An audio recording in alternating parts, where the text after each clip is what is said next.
Boa tarde a todos e a todas. Me apresento, eu sou Marco Lupi, italiano, historiador de época contemporânea, professor do Centro Universitário Tabosa de Almeida, a Seis Unita, e pesquisador integrante do Instituto de Estudos Avançados, que pertence à mesma instituição. No Instituto, a minha linha de pesquisa é referida à Rota Atlântica, ou seja, relações e influências recíprocas entre Europa e América, tanto Norte América quanto América Caribenha, para chegar depois à América Latina. É sobretudo nesta última relação, Europa e América Latina, que eu quero pesquisar nos próximos anos. Hoje eu queria compartilhar com vocês algumas ideias sobre uma temática que não deixa de ser atual, ou seja, o fascismo. Nesta época de pandemia, que é crise sanitária, mas também a gente está vendo uma crise econômico-política, também nos debates científicos, mas também políticos sociais, e nas redes sociais hoje ainda mais, não deixa de ficar atual um discurso relacionado sobre a fragilidade da nossa sociedade, as fragilidades das nossas instituições, que de vez em quando são atingidas desse parece perigo, um perigo que, sobretudo, é aquele de não lembrar o que foi o fascismo. Por isso, querer cada vez nas pesquisas não ganha numa alta percentagem o discurso de ser liderado para um homem que saiba como liderar as coisas, de um partido que não tinha muito que discutir com outros para tomar posições, ou seja, esquecer que a democracia tem não ritos, mas tem realidades que precisam ser lideradas cada vez para não deixar de construir espaços de direitos e liberdade. Por isso, eu queria compartilhar com vocês, preparei também um PowerPoint que vou compartilhar agora. Eu preparei uma caminhada rápida, não será uma palestra minha, uma caminhada rápida em 3 etapas. Primeira, o que foi o fascismo histórico? Segunda, existiu mais de um fascismo no decorrer do percurso histórico? A terceira pergunta e última, mas não menos importante, há risco de ressurgência do fascismo? Então, vamos começar. O que foi o fascismo? O que é o fascismo histórico? Quando nós falamos historicamente, o fascismo é uma realidade que começa, claro, com uma preparação, mas começa verdadeiramente quando aparece, o dia 23 de março de 1919, um movimento chamado Grupos Italianos de Combate. Já na palavras deixa claro a atitude dele. E Benito Mussolini era a liderança principal, não a única, mas a liderança principal deste movimento. Ele chegava de uma militância no Partido Socialista, então toda uma outra realidade, por quanto com várias particularidades dele. Era um individualista, era um movimentista verdadeiro, que de fato, por estas motivações, se destacou da realidade socialista a partir das manifestações em favor do ingresso da Itália na Primeira Guerra Mundial, deixando clara a própria aproximação a outros movimentos que eram exatamente interventistas. O movimento nacionalista, aquele italiano não era diferente dos outros movimentos nacionalistas que estavam liderando os outros países que começaram a guerra, mas também um movimento literário futurista. Uma das frases principais do movimento era: a guerra é a maior higiene do mundo. E depois, o célebre escritor italiano Gabriele D'Annunzio, o cantor do superomismo, quase a dizer que precisava de homens verdadeiros para liderar as sociedades daquele momento de crise filosófica, não só social e política. Mas Mussolini não era a única figura de referência, porque logo depois da conclusão da Primeira Guerra Mundial, a participar das lutas político-sociais começaram também esquadras paramilitares.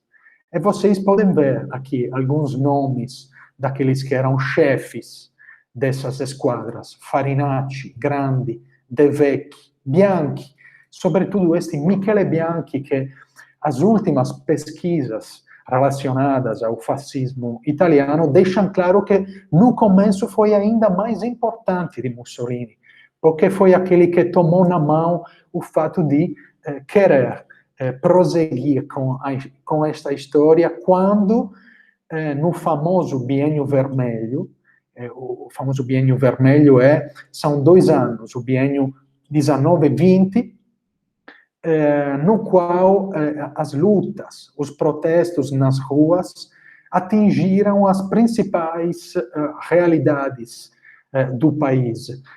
A mais paradigmática foi a ocupação das principais fábricas na Itália do Norte. O Partido Socialista, o sindicato que estava relacionado com a política, tomaram a decisão de ocupar as indústrias para dizer, de fato, que elas queriam um país diferente. E o país diferente era aquele relacionado com a revolução que estava acontecendo na Rússia.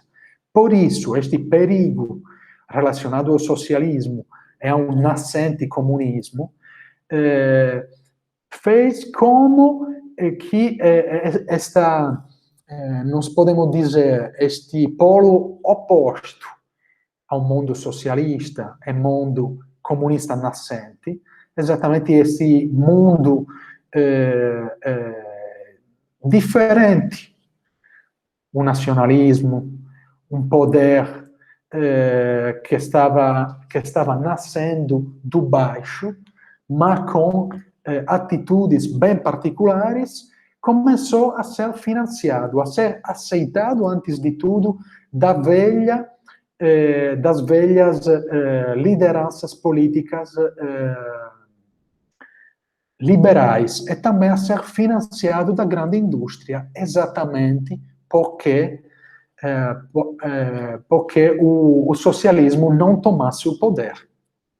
E isso fez em modo que todas as etapas que vocês podem encontrar aqui, e que eu coloco, são consequentes a uma tomada do poder. Final de outubro de 1922, a Marcha de Roma, as camisas negras, a partir de diferentes cidades de cada canto da Itália, vão converger em Roma, exatamente para dizer que somos um movimento, uma força política que pode ser o balançamento principal da política italiana neste momento de divisão e de crise. E isso fez em modo que, de fato, o rei Vittorio Emanuele III nomeou Mussolini como primeiro-ministro no final de outubro de 22. A partir daquele momento, o poder político principal, tanto liberal quanto católico, está totalmente convencido de poder manobrar Mussolini como eles querem. Mas, de fato, o que está começando é algo que sobre o qual ninguém poderia ter um controle completo. 11 de novembro de 1923 tem a fundação do Partido Nacional Fascista, que deixa de ser uma força minoritária dentro de um bloco nacional de vários partidos, começando a surgir como um partido de força própria, verdadeira.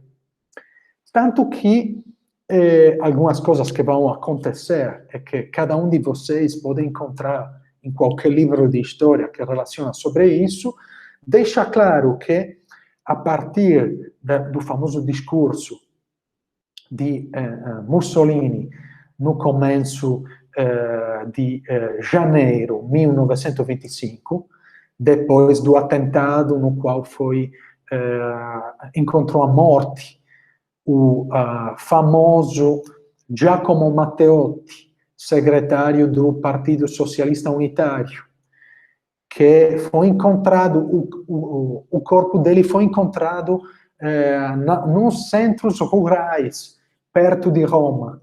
E o fascismo foi relacionado com esse assassinato, e Mussolini foi, de certa forma, foi culpado pelo fato de estar gerando uma forma política extremista, totalmente extremista. Teve uma parada forte entre 24, porque esse assassinato aconteceu nos meados de junho 24, mas bem no começo do 25, no parlamento que era já muito fragilizado, Mussolini toma a palavra e disse: eu sou o chefe deste movimento que está liderando o poder político, que quer liderar ainda mais o poder político neste momento, é que se está tornando o governo verdadeiro deste país. A verdade é que este discurso, a partir desses discursos, daquelas que foram chamadas leis fascistíssimas do 1926, o fascismo se torna uma ditadura. Por isso, a gente pode se perguntar um pouco, e vou fazer em 3 slides bem esquemáticas, um ponto da situação, a partir uma última pesquisa de um historiador italiano, Emilio Gentile, que é um dos maiores conhecedores do tema do fascismo no debate científico. Ele, se referindo ao fascismo, de fato, ele coloca 3 dimensões. Uma dimensão organizativa do fascismo, que deixa claro que o fascismo, o que foi? Consistiu em um movimento de massa, com a agregação interclassista, mas no qual prevalecem, nos quadros executivos e também na massa de militantes, jovens pertencentes principalmente à classe média. Em sua maioria, novos na atividade política. É isso que é muito interessante. Eles foram organizados, vocês estão vendo, num instrumento de partido milícia, ou seja, uma militância fechada, quase um amor extremo, quase uma participação sem possibilidade de saída. O fascismo baseia sua identidade não tanto na hierarquia social e na origem de classe, era mais de outros partidos isso, mas sobretudo no sentido de camaradagem. E considera-se investido de uma missão de regeneração nacional, em estado de guerra permanente contra os seus opositores políticos, e visando adquirir um monopólio do poder político, usando o terror, se comprometendo com os grupos dominantes, como já lembramos antes, a velha classe liberal, os grandes industriais. Tudo isso para criar um novo regime, que desde o começo esvazia e destrói tanto privar a democracia parlamentar do próprio papel. Neste momento, a Itália, o parlamento italiano decai e de fato a Itália se torna uma ditadura. Na dimensão cultural, ficaram centrais para reconhecer o fascismo uma cultura baseada no sentido trágico e ativista da vida, que é concebida como uma manifestação da vontade de poder. na militarização da política como modelo de vida e de organização coletiva. O fascismo é também o quê? Uma ideologia com uma característica anti-ideológica. Ou seja, tem uma ideologia muito forte, mas ela quer ser reconhecida como não pertencente a nenhuma ideologia. É uma ideologia que se proclama antimaterialista, anti-individualista, antiliberal, antidemocrática, com certeza, antimarxista, populista e anticapitalista, que é portadora por si mesma de uma religião secular. Ou seja, não é uma religião tradicional. Com a religião tradicional, vai tentar construir acordos, mas é uma religião secular que é estabelecida em função de um processo de aculturação, socialização e integração das massas para a criação de um homem novo, que sempre pertence, né, a estes poderes extremos e dictatoriais. Uma terceira função é uma concepção totalitária do primado da política como experiência integral.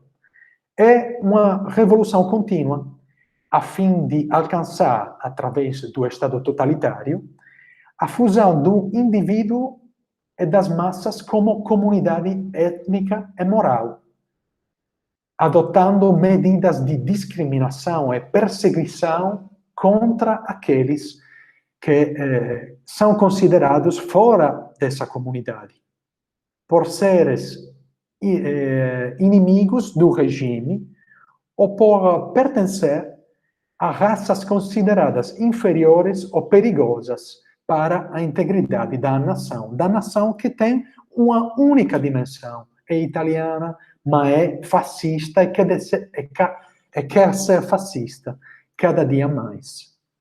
Depois, o fascismo tem também uma dimensão institucional. A dimensão institucional constrói o quê? Um aparato policial que prevê, controla e suprime, inclusive através do uso do terror organizado, qualquer dissidência e qualquer oposição. Então, o olhar é exatamente aquele totalitário. Um partido único, com funções amplas, como, por exemplo, assegurar, através de uma própria milícia, como já esquadras paramilitares, a defesa armada do regime, organizar as massas no Estado totalitário, do berço até o túmulo, desde o berço até o túmulo, poderíamos dizer, envolvendo essas massas num processo pedagógico de mobilização permanente. Depois, operar dentro do regime como um corpo de revolução contínua para a implementação permanente do mito do Estado totalitário que nunca pode se acabar. Depois, o fascismo desenvolveu um sistema político baseado na simbiose entre regime e Estado. Desenvolveu uma organização corporativista da economia, que suprime a liberdade sindical, amplia a esfera de intervenção do Estado, visa alcançar, segundo princípios tecnocráticos e solidários, a colaboração das classes produtivas sobre o controle do regime, preservando a propriedade privada e a divisão de classes. E depois, o último ponto, famoso também, uma política exterior inspirada na busca do poder e na grandeza nacional, com objetivos de expansão imperialista e com vistas à criação de uma nova civilização. Nesse sentido, tem todas as atitudes que são perfeitamente relacionadas com aqueles que são, de fato, totalitarismos históricos verdadeiros. A nossa segunda pergunta é, no percurso histórico, existiu mais de um fascismo? É claro que desde a época da Guerra Fria até hoje, nós encontramos várias e contrastantes definições e teorias sobre a experiência do fascismo, ou as experiências fascistas. Vamos utilizar o plural, porque a partir da dimensão original italiana, como vimos, e europeia, esse discurso vai pegar uma dimensão mundial. Mas no começo, ficando na dimensão europeia, nós podemos pensar que o nazismo olhou para o fascismo no seu desenvolvimento. Hitler olhou para Mussolini, para depois criar um totalitarismo ainda mais profundo, ainda mais radical, ainda mais antilibertário, tudo o que a gente quer. Mas começou olhando para o fascismo. E a mesma coisa aconteceu para outras experiências autoritárias, que fizeram o mesmo, olharam para Mussolini, para o fascismo. Por exemplo, outros dois exemplos. O Partido das Flechas Cruzadas de Zászló, na Hungria, ou o Movimento Legionário das Gardas de Ferro, do Codreanu na Romênia, ou o salazarismo mesmo em Portugal, que ficou como um movimento totalitário, não chegou a uma verdadeira ditadura, mas sempre foi digamos assim, um torcedor do fascismo. Estas experiências, que a gente pode considerar autoritárias, e algumas delas também fascistas, verdadeiras, deixaram um espaço, sobretudo na segunda parte do século XX, a experiências completamente diferentes que foram definidas como fascistas. Vamos deixar alguns exemplos. O regime de Juan Perón, na Argentina, que foi chamado populista, mas também populista fascista. Ou a República Presidencial de Charles de Gaulle, na França da pós-Segunda Guerra Mundial, quando as colocações políticas dele para, de fato, liderar a mudança política foram bem fortes. A ditadura dos coronéis na Grécia, a presidência de Richard Nixon nos Estados Unidos, sobretudo a segunda, os regimes militares na América Latina. Mas é claro, quero deixar claro que durante a polêmica política feroz que aconteceu, sobretudo em tempo de Guerra Fria, também as democracias liberais, burguesas, e os próprios regimes socialistas foram chamados fascistas, porque pareciam, de fato, recolocar algumas atitudes fortes na própria tomada do poder. Isso deixa claro o quê? Eu quero passar à próxima slide. Que na linguagem política, também naquela atual, o termo fascismo é universalmente usado num sentido depreciativo, como um sinônimo de várias coisas que são parecem colocadas como ruins, além de uma colocação simples, colocação de direita. Mas contra-revolução, reação, conservadorismo, autoritarismo, corporativismo, nacionalismo, racismo, imperialismo, são todas palavras que são relacionadas com o fascismo.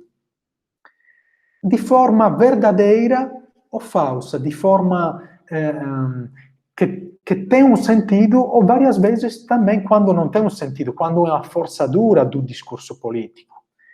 Então, eu quero que esteja claro um perigo que pode acontecer com a inflação do conceito de fascismo.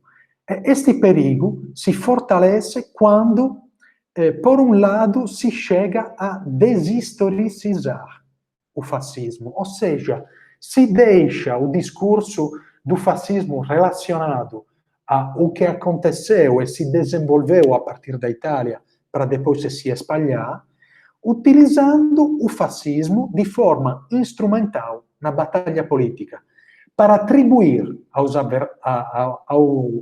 adversários intenções reacionárias e impulsos que têm o propósito de comprometer a vida democrática e o desenvolvimento social correto. Esse é um primeiro risco. Não se pode deshistoricizar o fascismo.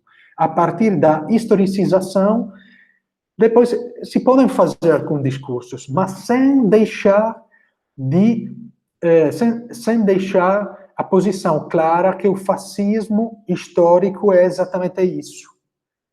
Um outro discurso, de outro lado, é que existe o risco de atribuir ao fascismo o quê?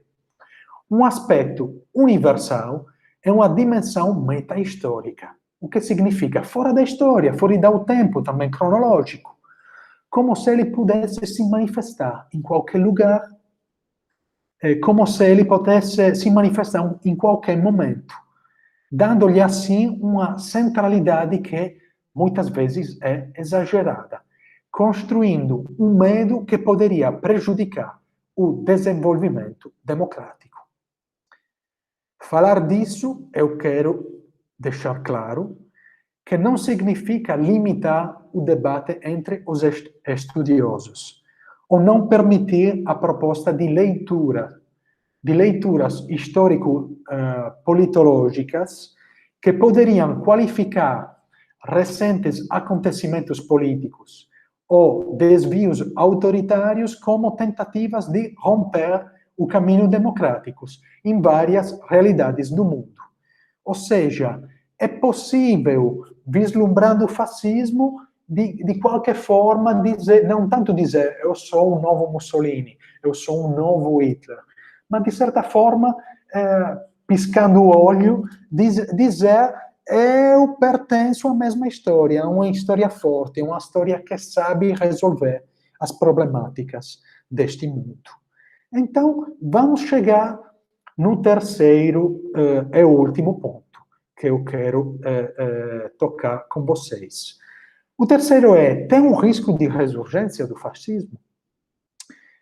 Precisa lembrar que o fascismo histórico nasceu, então, de determinadas condições. A Primeira Guerra Mundial, uma crise econômica forte, que vai chegar ainda mais depois da Primeira Guerra, e como consequência, a fragilidade de que são novas naquele momento, instituições democráticas. Mas isso não deve bloquear qualquer tipo de pesquisa ou qualquer tipo de raciocínio, porque não pode e não deve aparecer o fascismo como um evento exclusivamente europeu, ou ficar confinado apenas ao debate ocidental. Ou seja, o medo de não quebrar o discurso democrático deve deixar-nos atentos ao fato de